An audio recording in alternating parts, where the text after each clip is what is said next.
जिंदगी के हकीकत को बस इतना ही जाना है, दर्द में अकेले हैं और खुशियों में जमाना है।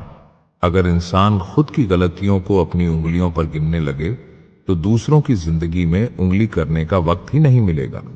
जिसने खर्चा कम करने की बात सोची, समझ लो उसने कमाने की अक्ल खो दी है। दिलों की बात करता है जमाना, लेकिन मोहब्बत आज भी चेहरों से ही होती है। पता नहीं इतनी होशियारी कहां से सीखते हैं लोग। साथ भी रहते हैं और जलते भी हैं, रिश्ते भी निभाते हैं और दुश्मनी भी निभाते हैं। सामने से कुछ और, पीठ पीछे कुछ और ही होते हैं। गिद्ध भी कहीं चले गए हैं, लगता है उन्होंने देख लिया है कि इंसान हमसे अच्छा नोचता है। कभी कभी मन को मना लेना ही बेहतर होता है, क्योंकि हर जिद हमें खुशी नहीं देती।